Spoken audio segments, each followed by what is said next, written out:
Hello दोस्तों, तो आज है शादी का पहला दिन, संडे का ऐलान। तो इस दिन क्या किया जाता है फ्रेंड्स? इस दिन जो घर के मर्द हैं और जो इनवाइटेड घरों के मर्द हैं, आस पड़ोस रिश्तेदार, वो सब लकड़ियाँ इकट्ठा करने जाते हैं शादी का खाना बनाने के लिए स्पेशली।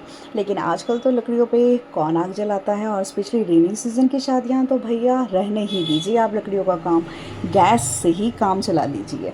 तो फ़िलहाल मर्द ने थोड़ा बहुत काम किया और थोड़ा बहुत गपशप करेंगी, थोड़ा बहुत नाचेंगी गाएंगी। तो हम लोग सुबह सुबह यहाँ तैयार हो रहे हैं। मम्मी और हस्बैंड बहुत सारा घर का काम निपटा के अब तक निकल चुके हैं, और हमें ऑर्डर दिया है कि बाकी बचा हुआ काम हमें करना है और उसके बाद हमें बिल्कुल रेडी होना है शादी के लिए। तो फ़िलहाल सारा काम फिनिश हो चुका है। अब वैष्णवी को मैं रेडी कर चुकी हूँ और मैं खुद आज ये वाला सूट वियर करने वाली हूँ। और फिर फ़िलहाल मैंने सोचा है कि शाम को हम लोग घर वापस आएंगे और फिर सारा सामान वगैरह 10 को लेके जाएंगे। तो फ़िलहाल हम निकल चुके हैं घर से। ये जो सामान है ये शादी का सामान है भैया, और सब कुछ सर पे उठा के ले जाना पड़ रहा है क्योंकि रास्ते की बहुत बुरी हालत है। ये तो आप मेरे ब्लॉग में देखते ही रहते हैं कि रास्ते से मैं कितनी परेशान हूँ। तो फ़िलहाल इन्होंने बैग उठाया है और मैं सूटकेस लेके जा रही हूँ। रास्ता बहुत ज़्यादा ख़राब है। जहाँ हमारी स्कूटी पहले खड़ी कर रहती थी वहाँ से भी आगे हमने खड़ी करी है, तो ऑलमोस्ट कच्चा रास्ता हमें पूरा बाय फुट ही कवर करना पड़ेगा। तो फ़िलहाल हम यहाँ से कच्चे रास्ते से जा रहे हैं और रास्ते का हाल आप देख ही चुके हो। जिस रात बहुत ज़्यादा बारिश आई थी उस रात सारे जो हमारी कच्ची सड़क है उसका सत्यानाश हो चुका था। और फिलहाल मैं सूटकेस सर पे उठाती हुई और ये आपको खड्डे दिखाती हुई हमारी कच्ची सड़क के। तो यहाँ पे हमें अपने आस पड़ोस के पड़ोसी मिले। हमारे यहाँ पे राम सलाम हुई पड़ोसियों से, और फिलहाल सब अपना यहाँ पे दुख व्यतीत कर रहे थे रास्ते से रिलेटेड।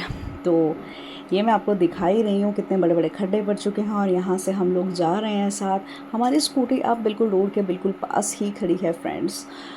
ये देखिए लास्ट नाइट जो बारिश हुई थी उससे कितना ख़तरनाक जो है हाल हुआ है यहाँ का, मतलब आप मानेंगे नहीं।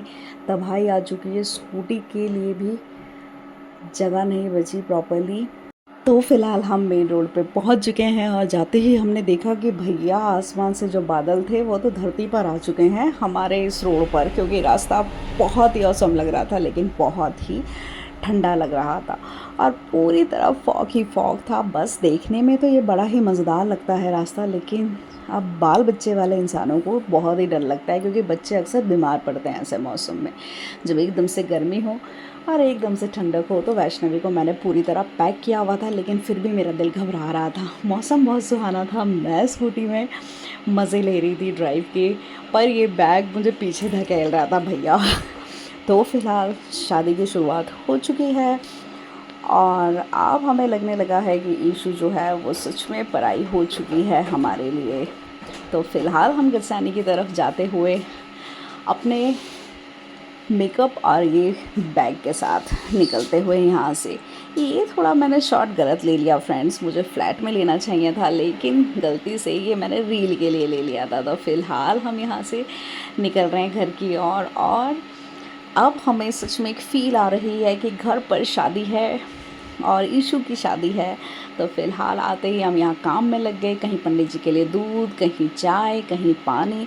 और ऑलरेडी यहाँ हर्ष और सुनीता बहुत काम कर चुके थे, इतना काम कर चुके थे कि बेचारे भैया थक कर बैठे हैं दोनों के दोनों। सुबह के 5 बजे से लगे हुए थे चाय पानी करने। और भाई मिस्टर विनय ये तो कभी थकते ही नहीं है, इनके अंदर तो अजब और गजब एनर्जी है। तो फ़िलहाल सारा काम वगैरह फिनिश करके दिन में भोजन था तो वो सब लोग यहाँ खाना खा रहे हैं और यहाँ भाई बहन एक दूसरे के हैंड वॉश करा रहे थे, जो कि मैं रिकॉर्ड ही नहीं कर पाई। और उसके बाद एक दूसरे के साथ खेलने के लिए बिल्कुल तैयार हैं।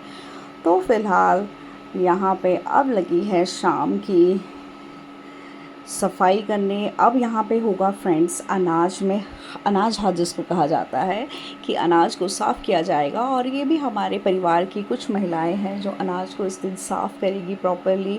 तो अनाज तो आजकल साफ़ ही आता है, बट जो रिचुअल्स हैं वो फॉलो करने पड़ता है। और यहाँ पे मुझे एक मज़ेदार बात पता चली कि जिसकी तरफ छाछ का मुँह होता है, मतलब जैसे छाछ से कर रहे हैं तो जिसकी तरफ मुंह होगा वो किसी न किसी के साथ भाग जाएगा।